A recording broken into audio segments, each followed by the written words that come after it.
Ladies and gentlemen, this is Nate Crespo, your host for today and forever, and welcome back to another episode of the Lawyers in the Making podcast, where it is my job to focus on the unique journeys to the law and law school of professionals in the legal field and law students. Let's talk about today, because today we have another spectacular guest. He's a USC Gould School of Law graduate and currently works as a partner at ArentFox Schiff. He has held past positions as an associate at Dechert and as a legal intern at Meyer Law Organization. Excited to have him on the podcast today, Mr. Justin Goldberg. Welcome to the podcast. How are we doing today? Before going any further, I'd like to say a quick word about the sponsor of this podcast, Rhetoric. Back in episode 25, I had the privilege of having the CEO, Luke Yingling, on the podcast, and ever since that episode, fell in love with the product. Rhetoric takes user briefs and motions and compares them against the text of opinions written by judges to identify ways to tailor their arguments to better persuade the judges handling their cases. Rhetoric's focus on persuasion and helps users find new ways to improve their odds of success through more persuasive arguments. Know more, win more. I was able to see a demo of the product, and its cutting-edge technology and fascinating features make for a product I am proud to sponsor, and further shows the new digital era the field of law has been entering thus far on my journey doing this podcast. If you decide to book a demo, let them know Nate sent you. Be sure to check them out in the show notes below or at userhetoric.com. One word, userhetoric.com. Now, back to the show. I'm doing good. Thank you for the introduction and fight on. So love my alma mater. Of course. Now, Justin, before we get started, can you tell the audience a little bit about yourself?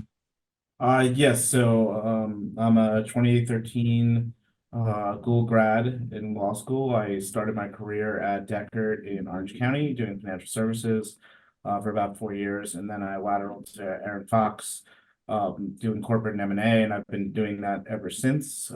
Became partner a couple of years ago. I probably focused my practice probably like 65-75% M&A. I've been married since 2016. I have 2 kids, Jackson and Adrian, that are 2 and 6 respectively. Native New Yorker. First time ever coming out to California was to visit USC Law School. So I met my wife my first week of my summer associate program, and then that was I wasn't going anywhere. Well, I love to hear that you're a native New Yorker. I'm a native New Yorker as well. I felt like I've been cooped up in New York my entire life. I got to get out of here eventually. I've traveled upstate. I was in Long Island originally, so I got to spread my wings a little bit. Maybe I go out to California. Who knows? But let's go back all the way, 2010. You graduated from George Washington University, and that following year, you ended up at USC. Now, simply put, Justin, why'd you go to law school? I always wanted to go to law school. I mean, I probably since I was like in 6th grade, I wanted to be a lawyer. I was debating being a lawyer or a cardiologist, and then we had a career day. There was a DA from Nassau County, and then there was a kind of doctor, and the doctor seemed like his job was really stressful and not enjoyable. And then the DA seemed like he had the greatest job ever. So like that kind of sealed the deal. And then went to college during the great financial crisis.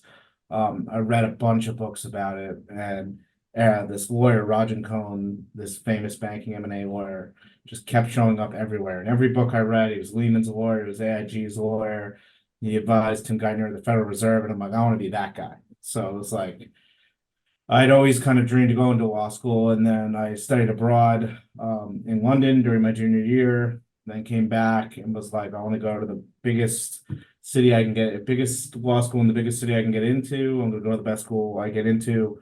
Thankfully did well on my LSAT, and then got into USC, and then that was kind of all she wrote. I visited there with my mom for a minute students day, and then I haven't really left California ever since. Well, first, I forgot to say this beforehand, but first I have to congratulate you on having a wife and kids. I know I'm late to the party, but I always like to get my congratulations in. I would like a wife and kids myself one day. But let's talk about the first year of law school. People love it, people hate it. How was it for you? I loved it. I didn't like the first semester because I didn't do as well. Everyone in law school, for the most part, especially if you're like a top 20 law school, is used to doing very well. They're all top of their class. My undergrad GPA was like a 3.85, or something crazy like that. And then law school is like a dose of reality because you don't really know how to do well. Or you think you know how to do well, and then finals hit and you realize you have no idea what you're doing. So that kind of happened to me. I loved the relationships I made, and especially USC builds like a great class. I was living at the off-campus housing with like 70 other law students. Across from me was like two of my good friends, Sean and Blake. Next door was my friend Dimitri. Upstairs, or down the hall was my friend Doug, who actually recruited me to ArentFox. Like there was, I would probably say, like 4 groomsmen in my wedding were living at Terrace at the same time. So you really kind of meet a great group of people. It's a lot of fun. You get to party and drink and go to the gym. And USC is a great setup because I would be able to like study during the day and then go to the gym and then come home and relax. And then on Thursday I could go out and kind of get hammered. And then I had a Friday class at 9 a.m., which was brutal. So it was a really good experience, but it was a big kind of dose of reality. I would say that's probably the biggest misconception I would say is the first year is that it is very hard, but I probably had more fun in law school than like any time in my life. I would note that in my first year I didn't really know how to study or how to do well. I just knew that I was there and I was smart.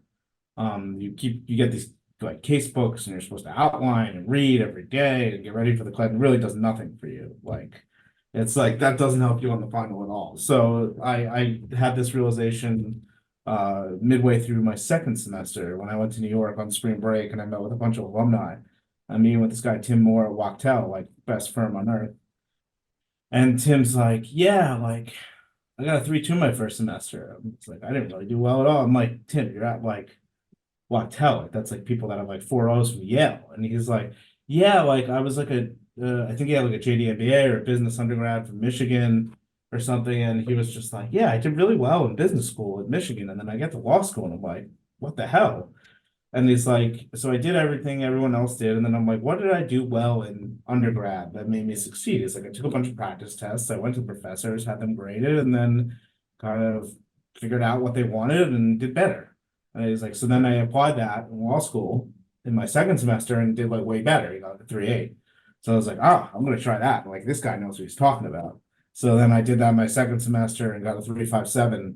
And it was like that would like kind of set the tone for the rest of law school and kind of I knew what I was doing from I was like I kind of wish I had that realization first semester, not second semester, but it was definitely in time. Of course, what I have to ask from there is sort of tagging along on what you're talking about in terms of having all those friends around you and having that realization. What is sort of some tips you would give to people in that first year when they first get to law school, sort of how important having that sort of friends around you, having that sort of environment around you, and also just some tips on building sort of a better study system for yourself that uniquely fits you. Yeah, I would say it's like two parts. First, try and find people that are like you, that come from similar backgrounds, and maybe like USC was really good because it was everyone from like all over the country, but for the most part, we're all like first people in our family go to law school. We're all kind of scraping by. We have student loans, so it was like we're all in like a similar boat. So that made it really easy. And then like USC did a really good job of creating a very kind of diverse class, and it is kind of like high school. It's like 200 people, so you kind of know everyone, and then it's only like 600 people in the whole school, so you know some 3Ls, you know some 2Ls, so it's a really nice mix. So it really depends on the school, but at USC it's really easy.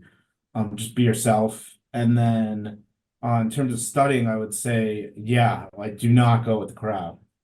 Like unless you're like one of those people that could outline to death and like knows that they're gonna get a 3.5, 3.7 no matter what, and they're just that academic rock star. Like that was never me. So I would say the best thing I could say, or best advice I could give would be it's so hard to know what the professors want because they're just teaching like a 3-hour course or a 2-hour course, but you have no idea what's on the exam. So that in my mind, the practice test and then going to their office hours is the best way to kind of succeed. And you can't do that for every professor. It might be a new professor, they may not have any practice tests, they may not have office hours. But one of my professors, my property professor, who I loved, Ed McCaffrey, I took like a bunch of property practice tests, and I remember like 3 days before the exam, he graded one of them. He's like, Justin, this is A-level work. He's like, stop studying property.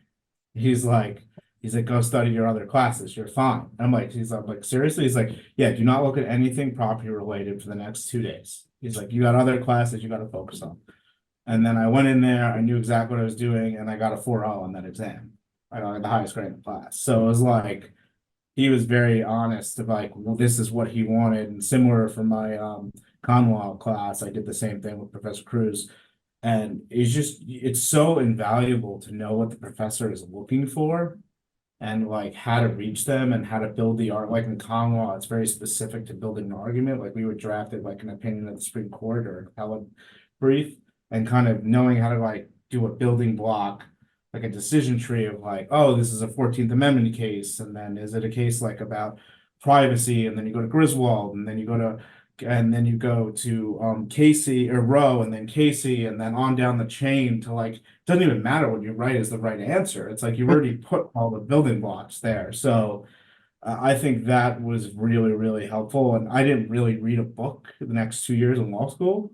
Like I never I would skim like maybe like 5 minutes before I went to class to be like, what was the next, what are we learning today? But I remember my first year, I'd be sitting there for like hours trying to stay awake, like reading these 30-page cases, and it was just these briefs, and it was just brutal. And I was just like, I was so happy my second and third year I didn't have to do that.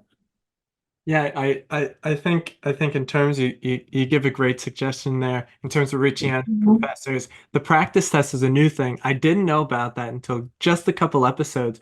Emily Logan Stedman was the first person to talk about that, and she had talked extensively how much it helped her sort of shape the way that she went through law school. But I have to ask, in terms of finding yourself and sort of knowing your strengths and weaknesses, what sorts of things did you do in order to figure out what you were good at, what you didn't need to focus on, what you did need to focus on? I mean, I went in the hard way. I mean, I thought I was good at outlining. I thought I knew what I was doing, and then I got like a 3.18 my first semester. So I was like, that's not working. So it was more like trial and error. And like when I advise like law students at USC mainly, I try and give them these tips so they don't have the experience I had where they just blow a whole semester of kind of trial and error. So I would say just try and get whatever wisdom you can. If that doesn't work for you, that doesn't work for you, but it may. So like try and click, because if you feel like you're beating your head against the wall, you're probably beating your head against the wall. So I would take those indicators. I know that all too well. I was just recently beating my head against the wall doing some accounting homework. It's not fun. I don't suggest it to anyone unless you're really into accounting, then you should probably do it. But if you're not, please don't do it. I'm begging you. I have made a mistake in my life. But during your second year of law school, you had worked at Fox Domestic Sports Legal Intern. You were at Fox Cable Networks. How was that experience? I have to know. That was awesome. I mean, it was such a change and like it was such a diametric comparison because I had summered at NBC. So I was the legal intern for the theme park in NBC, and it was this very kind of familial, communal, like small office. We were doing contracts for Halloween Horror Nights and the leases for City Walk and other things. And then you go to Fox, and it's like Rupert Murdoch to the nines. It's like the most corporate environment. You show up in slacks and a button down every day. Their processes are awesome. Their record keeping is great. And it was like I was doing these contracts for the legal networks, and I was the Fox Sports intern. So it's basically like you would have a bass fishing show. You need to fill some programming time at FS West from like 11:30 to 12:30 at night, 6 days a week for 4 months. And it's like you're doing this production contract, and they have a template, and you kind of fill it in. And I did that for like 6 months, and it was great because you're on the lot on like Pico, and you're in the building with like all, and like Bobby Hacker, who was like my boss's boss, is like the guy that negotiated the NFL contracts. So it's like it was just like a really cool spot to be in. And they had a different intern for like FX. They had a different intern for when then it was Fox Soccer, and like so they had 6 different interns that all specialized in their like little kind of hole. And I can't tell you how invaluable that experience was. And like you never know what experience is going to come back to help you. Because this is so that's like 12 years ago. So when I first got hired at ArentFox, I remember you send it like your resume that you submit gets like submitted to the partners, the council. So when you get hired, like Mary Oliver, this person I saw speak at the Loyola Sports Law Conference, she's like one of the most famous sports lawyers in the country. She walked into my office and she was like, "Do you know how to do TV licensing?" And I was like, "Yeah, I mean, it's been like 4 or 5 years, but yeah, like that's all I did for 6 months. I just did TV production contracts." And she said, "Great, no one else in the firm has this experience, and I need help on the Big Ten media rights deal." So I was like, I was working on the Big Ten media rights deal, negotiating with CBS, ESPN, and Fox for the next like 3 years. So it's like you never know when that experience will come in handy. And I just wanted the job because I'm a huge sports guy. So I never had the remotest, faintest idea of going into entertainment law or sports law. I just kind of wanted to work at Fox Sports and get paid. No, I mean, listen, any rationale is a good rationale. That's what I've very much learned throughout this podcast is that when you got an opportunity, just go do it. It usually works out well. And you then became a legal intern at Meyer Law Organization. So can you talk about that experience? How was that? Did you love it? Did you Yeah, hate I mean, that was nice because it was very low key. It was my third year of law school. I would go into like an office on Wilshire like 3, 4 days a week. I'm making like $18 an hour, which at that time was really good money for someone in law school. And it was just drafting like operating agreements for these almond farms and private placement memorandums. And it was just like really kind of in-depth kind of securities, like nuts and bolts, like profit projections, risk factors. So it gave me some kind of really good, it was small. It's like a 3-person office. It wasn't like a big firm, but it was kind of like a nice, like that was my fiefdom. I had this 85-page private placement running around myself, learned a ton about almonds, learned a ton about how much water they take, and kind of the Central Valley is the almond capital of the world, and about all these almond distributors and kind of the milk that you buy at the grocery store and all that. So, but that allowed me to gain a lot of really good kind of securities experience and some corporate experience that kind of diversified from what I learned just from a contract basis at Fox and NBC. So I feel like that was like a great kind of gap filler before. And at this point, I already had my job. So I had done my 2L summer associate at Dechert, and like they give you the offer at the end of the summer. So I kind of like, I knew I was going back to that. And that was a financial services job. So I was going to be drafting prospectuses, doing different mutual fund work. So this kind of securities background was very helpful to kind of prepare me a little bit for what I was getting into when I started the following fall. Yeah, I mean, I love me a small office. This past summer, I was fortunate enough worked in my DA's office, the Suffolk County DA's office, and I was in a very small office, only me and 3 other attorneys, asset forfeitures, and it was amazing just for the pure fact that I learned so much about the DA's office, especially asset forfeitures, which I literally had no idea about. It's the only sector in the DA's office that does specifically just civil suits, and I learned about pro se and really just the law in general, how to do citations. And thank God for the very nice attorneys in there. They'd sit me down. I ask a lot of questions. I'm pretty terrible with that. But they would sit there for me, hours on end, just talking about the law, talking about certain things I should look out for, certain lessons they were teaching me. And I always preach the small offices because it was very intimate and it allowed me just to explore many avenues that I never thought I was able to. Now, I want to ask, because you said you now do a lot of corporate M&A work, and I have to ask, what is that? And then my follow-up question would be, how did you sort of discover that this is what you wanted to do in the future, that it was your path? In the nuts and bolts, M&A is just merge and acquisition. There's just one company buying another. That's really what it is. You're either representing the seller who's selling and getting money, or you're representing the buyer who's buying like a going concern business, whether it be assets or equity. I had known that I wanted to do it from reading those books about Roger Cohn because he did the Lehman Bank of America, or sorry, Lehman Barclays, Bank of America, Merrill Lynch. Like he had done all these kind of banking deals during the financial crisis, and there was kind of a shotgun nature to that because they were done so quickly. I took a huge kind of sojourn or like departure from that when I became a 40 Act lawyer because it was a financial services summer associate. That was it. It was the only practice group. Dechert is like the biggest asset management law firm in the country. Or the world for that matter. They have 200 financial services lawyers. I was doing a ton of work for PIMCO, for Forward Funds, for Oppenheimer Funds, Pacific Life, like you name it, they represented like 10 of the top 20 asset managers. And then I got really good at that. I was managing PIMCO's annual reports when I was like a third year. And I was getting married, and I was just like, I don't want to keep commuting to Orange County. I lived in LA. It was like 3 hours round trip. So I tried lateraling internally to the LA office. That didn't work for various reasons.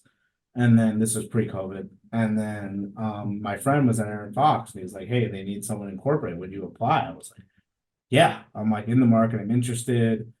I actually interviewed with the person, Dave Meyer, who wound up hiring me when he was at Venable for a summer associate position. We both remembered each other because we were both Trojans. Dave's class of '88, I'm class of 2013. And so we kind of remembered each other from like 5 years ago. I wound up getting hired after my wedding, which was awesome, and then just kind of fell into it. I mean, the first day I got put on that Big Ten deal, and then I got put on a $370 million merger where I was the only associate. So we were representing this huge insurance brokerage, cleanest company I've ever seen, nicest people I've ever seen. They built an amazing business, and they were selling to this private equity backed insurance roll-up operation. So I did that, and I loved it. I loved every minute of it. I loved kind of all the detail-oriented work, kind of how it builds over the course of months, how you have an endpoint, you have your closing, how in some ways it's adversarial, but most of the time it's collegial. That's the thing people a lot of times don't understand, is that you can't really like go crazy, or like it's not like go to war like you are in litigation. Like at the end of the day, they're buying you or you're buying them, or like we're representing executives that are go wind up working for the buyer. And like they're getting, and they want to get their money, they're getting a huge payout for like their equity. So it's kind of all the incentives are for like everyone at the end of the day to like be really happy. So you kind of always have to kind of frame that as your perspective. And I love that because I don't really love conflict. So like that's kind of a great part about my job. And then just kind of that experience just keeps growing. And then like right before the pandemic, I did this big deal for Krispy Kreme. And then ever since then, I've done like 13 Krispy Kreme deals. Most recently, the joint venture they're doing in Brazil. And like we've done like I think 11 domestic deals. We've done France and Brazil, and it just kind of you just develop this relationship with the client, and then it just keeps kind of building on itself. And then they're active and you're active, and then you kind of grow with them. And then you just kind of develop various expertise. Like obviously I have like food and beverage expertise with Krispy Kreme, but that insurance brokerage deal led to like a number of other insurance brokerage deals with a partner, a mentor of mine in the New York office. I did a lot more sports work for the Sugar Bowl and Under Armour. So it kind of like you just kind of develop these little like areas of expertise, and then you become that guy. I mean, I love myself some Krispy Kreme, so I'm very happy to hear about that. And it's just amazing hearing all the things that all the companies you've worked with. I mean, Under Armour, Big Ten. I know all these things. I see them, I wear them all. I mean, it's just amazing to hear these things, to be in this kind of work. It seems very interesting. I'm interested in it right now, but I have to ask, based on how you got that original position at ArentFox Schiff, where you currently work, you have that Trojan connection. Can you talk about networking, how important it has been for you in your career? Yeah, I would say that it's kind of been foundational in a way. Like I credit a lot like Tim Moore, my alumni mentor that I spoke about, for kind of like turning around my law school experience from an academic standpoint. And then just the relationships you build. Like Doug was like one of my best friends, and he was at ArentFox, and they needed someone. And then people have long memories, and then he referred me, and then me and Dave remembered each other, and they're like, oh, he got trained up for 4 years at Dechert. Yeah, he's not a corporate attorney, but he's really smart. He's well trained, he's very organized, knows how to write. We'll teach him the corporate stuff. So it's like try and not get pigeonholed. Like for them, it was like Dechert trained him for 4 years, and now we get him off the street. So it's like you never know the way someone else is going to kind of look at it. And obviously for some other firms that may not have worked, they wanted someone that had that experience. So I think it's really helpful, and I think I'm lucky to be at a school like USC that like the Trojan Network is such a core part of how the law school operates. And I very much try and hire as many Trojans as I can. My two mid-level associates that are under me are both Trojans and former summer associates of mine. Our automotive attorney who's taken over a lot of my auto M&A work that I did early in my career, was the year behind me at USC. All three of the partners in my group are from USC, so it's like we take a lot of pride, and you very much try and help out the people from your alma mater. So I think it's very important, at least in LA. Now, I used to combine these two questions. I used to say networking and mentorship, but as time has went on, I thought I must make them different. I must ask them in two separate questions because I think they really are two separate domains. So now I ask the mentorship question. How important has mentorship been for you throughout your career? It's really helpful. Like I've had some really good mentors. So I had a great alumni mentor. I had a great mentor at Dechert named William Horn, who was a fantastic attorney, but he also kind of knew how the bureaucracy worked. Like, and that's one of the things you learn when you get in these big enterprises. Like, it's a job. It's an organism. You got to kind of learn how to function within the organism, and like you got to always put your best foot forward. And he was kind of he's a very smooth operator. And then I've had some great mentors at ArentFox that are very similar. My partner mentor is a great example of that. Um, some of my bosses have been fantastic. Like the partner on Krispy Kreme is great. I've had an outside counsel that we did that big M&A deal has been a big mentor that I go see in San Francisco. So, but you got to really kind of tend to those relationships and really got like the more effort you put into it, the more output you're gonna get out of it. So you just got to know that's important. You got to have a person that you kind of like confidentially know and who to ask, and that also has some power to kind of pull some strings. So if you need something to be done, that you're not just speaking to someone and venting, like you're speaking to someone that can do something about it. And learning who those people are is very important. Yeah, I think that's such an important point in what you say there, because I don't think I've ever heard that on the podcast. But being able to speak to people who can actually pull those strings, who can actually give you an end and what your means you're looking at, the things that you want to get done, the deals that you want to get done, the jobs that you want to go get. Now, you just made partner, so congratulations on that.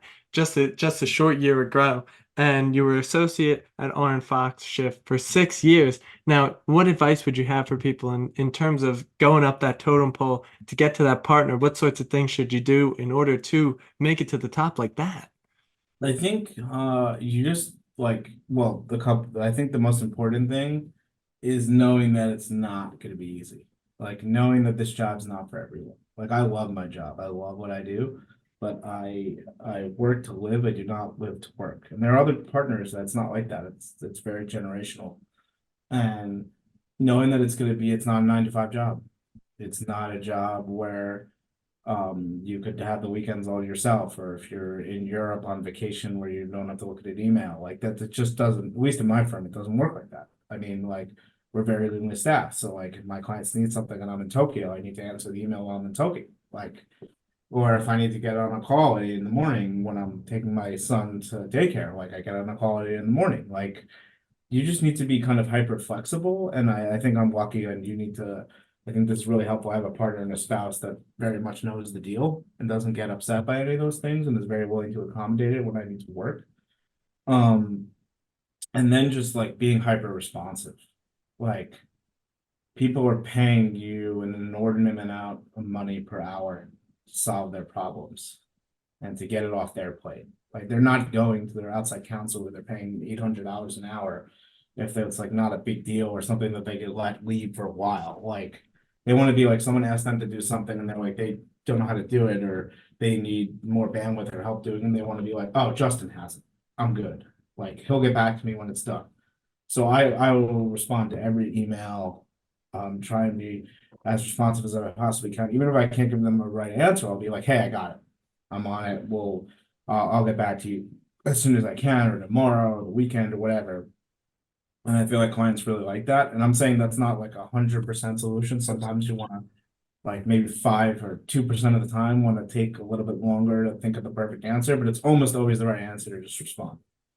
And I don't need people to be available 100%, but I need them to be responsive 100%. Like I can't go 10 hours without you reading an email or you answering an email. I also think you have to have a great team. You have to have people that kind of buy in together and like cultivate that. I've been lucky. I've had a lot of people that have been summer associates for a while. Like my whole team has basically been summer associates, and then kind of merge their way out, like on their way up, but also kind of you got to be in together. Like if they're up at midnight and they're getting you something and needs to go out tonight, then you need to be up at midnight. Like you can't be asking someone to do something that you're not willing to do yourself. Like if you're taking away time from them and their family, then you need to be willing to take time away from you and your family. Like you can't push things down on others and not expect there are consequences of that. So I think that's something you kind of need to learn, and you kind of need to build this kind of like pirate ship mentality where we're all kind of in it together. And then I think also you need to delegating is really hard, and it's something you learn as you get older, but you got to know that you need to learn it. You're not going to make partner advance within the organization if you like. I can't do the things that I did when I was a fourth year associate or sixth year associate. Like, I don't have 8 hours to spend drafting one document. And I know that like my associate was doing this weekend for this deal and need to revise as a purchase agreement. I'm like, I don't have the whole day to like go through the key issues list and put in everything that we agreed on over the last 3 weeks and kind of I need to review what you give me and then I can get that out. So it's like knowing that you're going to kind of graduate to a different role, but also like figuring out how to do that so it works for you. Because at the end of the day, like it's on you. I don't care if your associate made a mistake. Like stuff that goes out in your name is under your name. Like you're responsible for all of it. So you need to figure out how to like put the best checks in place to put your best foot forward. Yeah, those are some really important points. It's very analogous to sports since you are a very big sports guy. I'm a big sports guy myself, but if you think about it on a football team, you need all the linemen blocking. If your right tackle's not blocking, you're going to the right, the play's getting blown up. It's a whole system of people that has to work perfectly, has to work as good as possible. But I think there's a bigger, broader message of sort of having that trust with your associates, having that trust with the people on your team that you know that they have your back and they're going to do their job to the best of your ability and that you're going to do your job to the best of your ability. And I want to talk about, well, first, I'd like to say it's always wonderful for me to hear that you love your job and you love what you do. Because I think that's such an important thing for people to hear, that you don't want to go down a certain path or go down a certain journey in your legal career. As we say on this podcast all the time, that there is no straight path to law school. It's only your own unique path. But that path can come with passion. That path can come with love for the work that you do and the stuff that you put out there. So I think that's such an important point. But I want to ask about having that work-life balance. How do you do it? What sorts of tips do you have for people in terms of juggling the work-life balance that exists out there in the world? I think you need to know that you need a work-life balance. Like you can't just, that's part of loving the job. Like it allows you to do so many things that you wouldn't normally be able to do. Like I get to travel all over the world. I get to eat at all the restaurants I want to eat at. Like if I want to like buy something on Amazon, I could buy it. Like it's like it allows you to do a lot of things like that maybe your parents weren't able to do but wanted you to be. So I think you just need to know that it's something you need. You need to find like hobbies and things that I really like food. I like going to restaurants, I like traveling. Like that's the things I put time and energy into. Like those are the things like where we went to Mexico City over December. I went to Israel a couple of years ago. Like I've been to Paris. Like before that, I'm trying to go to Tokyo this year. Like you gotta find stuff that you really like and that is enjoyable so you can look forward to those moments. Because I'm not saying it's dull, but it's a hard job. And it's like that's the point. It's like you need to know there's easier ways to make money. Like if you want to make a ton of money, go work at a startup or be an investment banker. Like it's not this job. So this is it's a fulfilling life, but it's a hard life. So you need to kind of know that trade-off and you need to kind of embrace it. And then like if you don't like this, it sucks. I mean, it just sucks. Like you don't have to work at a top 100 firm. You don't have to work where you have a 1950 billable hours requirement where really to succeed you want to do like 2100, 2200. Like that's not something that you need to sign up for. But if you do want to do the M&A that I do or work for the companies I work for, there's only a handful of firms that do it. So like you need to be in this rarefied air. Like I wanted to do big M&A and like represent like Fortune 500 clients. You're only going to get that at an M 100 firm. Like you're just not going to get that at a 2-3 person shop, not in corporate law. Like it's not a solo endeavor. Like any M&A deal, you might have like 3 to 5 people on at our firm. At like a Kirkland, you could have 10 to 15 or 20. So it's just kind of knowing that and knowing what you want. Yeah, I think that's really important in terms of having those specific goals, having that specific vision, knowing exactly what you want and going out and getting it. Because if you're not very specific, if you're very broad about it, just like you said, you can hate your job. It's very soul crushing to work somewhere for many hours a day, many weeks, over months and years, and you don't enjoy what you're doing because it just hurts you personally. It hurts everyone. It makes you all negative, and I don't like that. I'm a positive guy. I think so. So it's good to have those positive vibes, to be working in a place that you like to do and that you love the work that you're putting out there. And I think from there, I have to ask, based on what you've been saying already, the fact you had the Big Ten deal and Krispy Kreme, what are some other highlights from your ArentFox Schiff experience that you want to talk about right now? Just some of your favorite moments you Yeah, had, some those are favorite two deals. probably my biggest like personal. I've done a lot of work for Mr. Beast, and a lot of their general counsel is phenomenal. I actually got to know him on a Krispy Kreme deal, and then got to do some work for Mr. Beast, which has been great. We represent Matt Stone's family office from we do all their cannabis work. So I've been on some Teams meetings or Zooms with Matt, so that's been pretty cool. Yeah, there's been days where I go by where I'll be working on like the CFP semifinal agreement for the Sugar Bowl.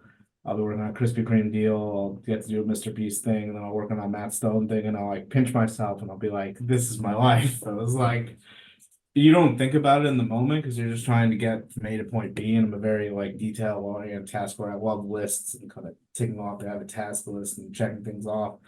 You kind of like realize it after when you're entering your matters, you're speaking to your friends, but it's like that part's kind of great. And I've gotten to work on some really cool pro bono things too.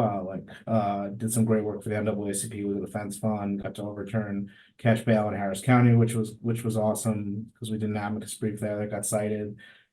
I did some election protection work. Got to write some motions to keep polling places open in St. Louis. I've gotten to work on the voting rights case in Texas. I got my name on a Ninth Circuit brief in the Flores case for some undocumented minors who represented like UNICEF, Save the Children, American Medical Association, American Academy of Pediatrics, like 21 children's groups. So that was I was the only one barred in the Ninth Circuit, so my name is on the brief, which was pretty cool because they were like some of our senior partners were pro hot beaching, which like basically coming from outside the state under my number, which was pretty awesome. So yeah, I mean, been really cool highlights. I feel like I've gotten to work in a lot of really cool industries. Like I love the sports work I do. The cannabis work I do is really fun. I mean, Krispy Kreme's an amazing client. Mr. Beast has been great. And then I really like my clients. I really like what I do. And you just kind of keeps growing from there. And you just kind of keep building and like one thing will lead to another because you get known as the guy that did this and then you get referred to something that's very similar. So it kind of really the more chips you can kind of put on the board, the more like big deals that'll come to you, which is great. I mean, Mr. Beast, that's amazing. I mean, I love Mr. Beast very much. I don't watch his videos, but I've listened to a lot of interviews he's done, and he's a very, I mean, he's the most industrious person I think that exists on this planet in terms of what he's doing. Did you ever get to like be on a Zoom call with him ever or meet him? Yeah, he's a really smart guy. He's very diligent, like he knows what he wants, and his team is very good. They're very professional. They're really nice. Like I've gone out to visit them in Greenville, North Carolina. Like they're very kind of salt of the earth people, and they're like they really kind of know what they're doing. And like I've developed a very close relationship with their general counsel, and it's been very kind of beneficial. And I've really kind of enjoyed working with them. And yeah, I mean they get to do really cool things. You get to ask like to work on some really cool projects. So it's definitely fun. I mean, that's just the fact you got to meet him is insane. I just have to say that because he's like a real idol of mine, I have to say, in terms of, what I do here in content creation and all that he did. Yeah, it's cool in retrospect. You don't think of it that way. Like you're just preparing for your call and giving advice. And as well, I mean, Matt Stone, I'm like one of the biggest South Park fans I think ever in the world. I've pretty much, me and my brothers especially, I've been watching South Park since I was like 6 years old, which probably isn't great, but I love it so much. So the fact you get to work for him is just amazing. And the fact I'm talking to you right now is also amazing because you know him. I mean, that's just great. I'm such a big fan of them. But we're down to our final five questions. So the first question is, it's throughout the journey on this podcast, I have sort of learned something. It seems that the law is moving in a certain direction, that it's on a precipice of a new era. People are becoming much more adjacent with technology, moving more AI tools, using more software tools that is helping cut some overhead for their law firm. So what suggestions would you have for people in terms of products that you use or softwares that you use that help improve what you do there at your job right now at ArentFox Schiff? I would say like we've been very kind of forward on AI and kind of there's some Microsoft Copilot tools that we're working with, and there's some other Thomson Reuters tools.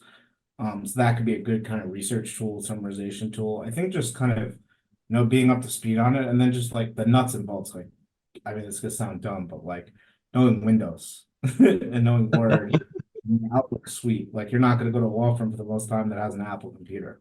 So, like, everything's enterprise, everything is Outlook and PowerPoint and Excel. Like, man, if I could have known, I don't want to be an accountant or finance or anything, but damn, there's some really cool kind of things you could do on Excel with cap tables and formulas that would be very beneficial if I knew that.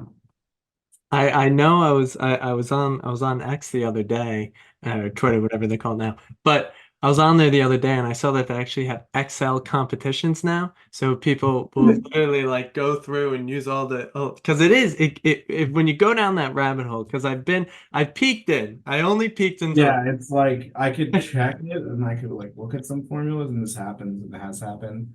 Um, Especially we've been doing a lot of work for Matthew Berry, um, for FL newsletter and like it's an example of like knowing that cap table stuff is crazy. So I'm thankful that one of my associates, Frankie, is like a magician with it, and I kind of check it.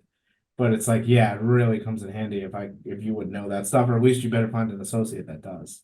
it's so true because I've looked at it and there's so many different things that you could do and it gets the hole gets deep. The hole gets real deep and I didn't want to get lost in that and I was like, all right, I got to do other things. I can't look at Excel sheets all day.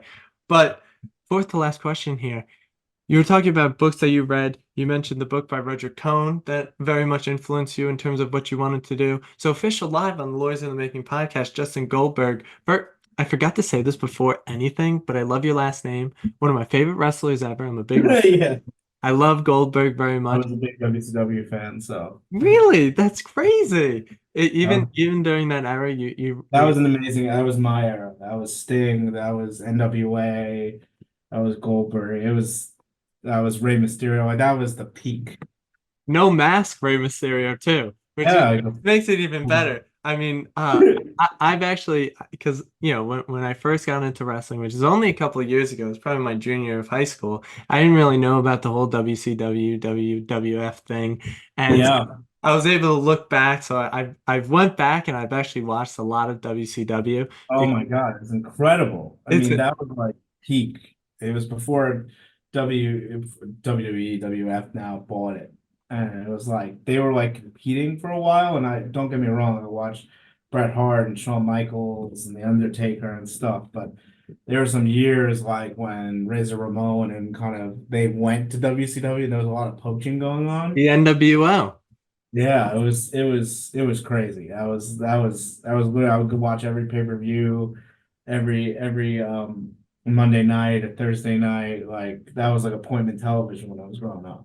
Yeah, I mean, looking back, unfortunately, I wasn't a part of that time. And I really, really, looking back, I wish I was because what's the craziest thing about it is that at that time, like from like, I think 96 to 2000, wrestling was the most watched thing on television. Yep. WCW, Nitro, and Monday Night Raw. Yep, Two most exactly. watched things on television. When I found that out, I was like, okay, now I got to really look back on this stuff. And Hulk Hogan, even Randy Savage was in there. He's getting a little older, but Ric Flair Yep. was in there. Scott Hall, Kevin Nash, the NWO, all those people. Scott Steiner.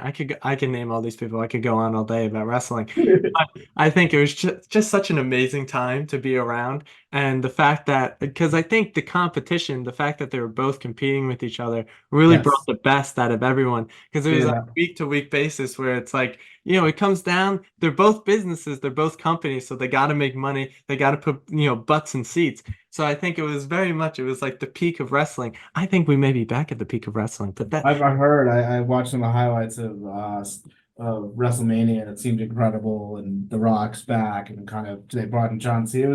It was this kind of like arc of history that seemed great. I always remember it was like I think it was like in Panama City. It was like a Nitro, one of those where like Sting came down from the rafters, and it was like one of his first NWA, and you just Sting with the white and the black face, and you're just like, oh my God, he's part of NWA now, and it was nuts. It was like that was such like a heel turn, and you're like the baddest people on the planet. They even got Sting. Oh, I mean, it was such a spectacular time. But like you just said, I followed the entire year because I actually just recently got back into it. After COVID happened, I kind of moved away from the whole wrestling thing because obviously there's no audience and there was no fans. Yeah, That makes it what it is. That's what makes it such a good product. You get those big pops, those yep. big cheers, those big boos, and yeah, I gotta say this past WrestleMania, I mean, it was one of the best. I have to say it was one of the best, and obviously the main event was just it was insane. I was freaking out. I gotta be honest. I was I watching like with my rewatched that 6 minute clip they put on Twitter, and I was like, man, I kind of wish I was like more of a fan because it just looked insane. I know that when the Undertaker had came in well, first of all, when the Undertaker showed up in the first place, I was like, what the hell is going on right now? I'm a big John Cena guy too, so to see him come back, he made a couple appearances across the year, but obviously, he does Peacemaker now, so he's an actor. And actually, Yeah, and people say he's one of the best actors like people have ever yeah, seen. he was good enough, So whatever. he's unbelievably impressive. I'm a huge John Cena guy. I hope to meet him one day. But I know that the Undertaker spot was actually it was going to be Stone Cold was going to come back and get back into the fold, but I know they couldn't get a deal in time, something like Oh my that. God. It was a corporate M&A thing. It was one of those things where they couldn't get the deal in time. But either way, it was a wonderful moment, and Cody Rhodes won in the end. So I was very happy about that. So I was happy that I was able to watch for the entire year, get all that build, and then the big payoff. Because that's always the big Yeah. thing with wrestling. You got to get those big payoffs. But in terms, fourth to last question, what are your book recommendations for people out there? Just some of your favorite ones you ever read, something you give a gift to someone. I mean, I love Dan Brown novels. I was a huge Harry Potter fan growing up. That's a little younger, but Dan Brown novels are great. Like Da Vinci Code's awesome, Angels and Demons. And then I do think the financial crisis books are really, if you like the law and you like big finance, like I did, and kind of the economy, like there's Too Big to Fail. There's a Roger Lowenstein book. I think he wrote like Smartest Guys in the Room. If you just like Google kind of financial crisis 2008, there's Hank Paulson did like an autobiography that I thought was really illuminating. Like there's some just like Andrew Ross Sorkin's I think is the best.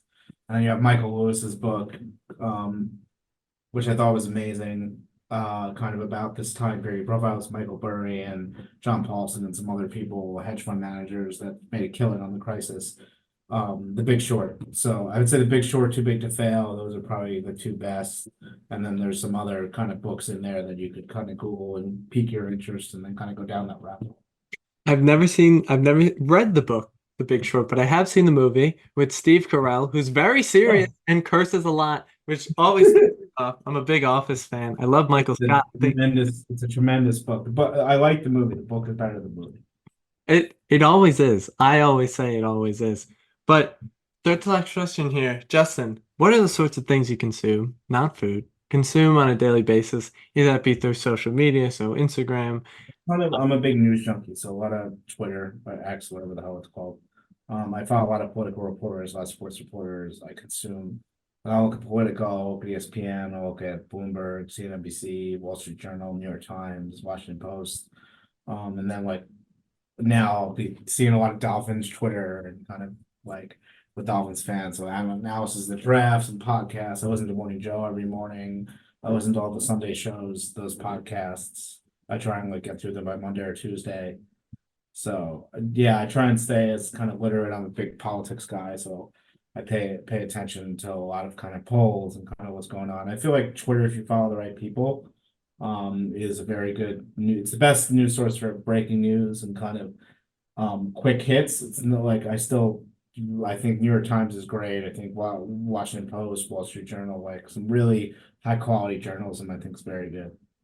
Yeah, I think to your point, the things that you do with Twitter in terms of curating your feed is very, Right. very nice. And the way that you can curate it, you follow the right people. If you continue Yep. to go back to them every day, they will show up in your feed every single day. I've learned that Right. very much. So I've been able to curate my feed in a way where, I could get all my stuff, I get all my wrestling, and I could get everything else that I love to look at in my life. But psych the last question here. You're always working. You're traveling, you're doing these big deals, but what is an ideal Friday morning or Friday night, excuse me, Friday night and Sunday morning look for Justin? Well, I mean, Friday night, an ideal one would be like a lot of times I do pizza Fridays, so we get. I work from home on Fridays. I didn't used to, so that's nice because there's this place, Bob and Grandma's, by my house, which has this amazing egg sandwich. So sometimes I'll just sit at the bar and get a bacon, egg, and cheese and coffee, and or maybe a glass of wine and do some work there. But at night, I mean, it'd be great to like go out to dinner with my wife, get a babysitter, go to some nice restaurant.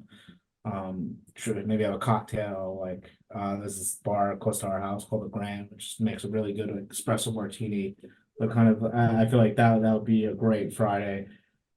And then Sundays are tricky. Like, no, I used to play softball on Sundays, but can't do it anymore. With two kids, something I haven't made a game in years since my second son was born.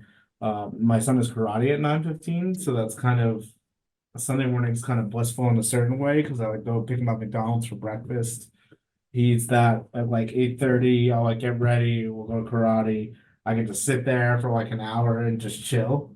Let him do his karate thing, and then go to Starbucks, pick him up like cake pop, and then come home and go to like whatever play date or whatever he's doing. So Sundays and mornings are very chill now.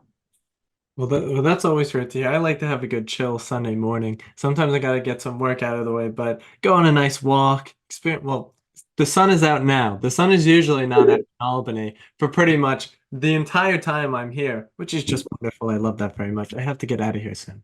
Um, but final question here. I do this at the end of every single episode. Justin, what are your words of wisdom for the aspiring law students, the current law students, and the legal professionals out there in the world? I would just say like enjoy it. You're never gonna get law school ever again. It's like a 3-year period where you're mature, you're old enough, you know what you want, you can party if you want to party, it's intellectually stimulating, you're gonna meet some great people. Like if you especially know what city you're in, like I wanted to be a corporate lawyer, like I'm in the entertainment capital of the world. So I got to work at NBC, I got to work at Fox. Like you're just like you're in the workforce. And when you're in the workforce, that's it. Like it's never gonna change for the next like 40 years. So like squeeze that lemon like as much as you can, like get as much juice out of it as it's possible because like you won't know when it's gone. When it's gone, it's gone. And there's some beauties to working, but law school was like a magical time in my life. So I would just tell everyone to kind of enjoy it as much as possible. Like meet as many good people as you can. Well, Justin, that's beautifully said. It's a great framework going into life school, the law school. It's a magical time. Enjoy it while you can. Be present in the moment. As they say on The Office, I wish I knew when the good times were over before they left us. But Justin, that's the episode. That's the podcast. So thank you so much for coming on here, spreading your wisdom, spreading your experiences. And for everyone out there listening, thank you for tuning in. Check us out, lawyersinthemaking.substack.com. One word, lawyersinthemaking.substack.com. And I will see you in the next one.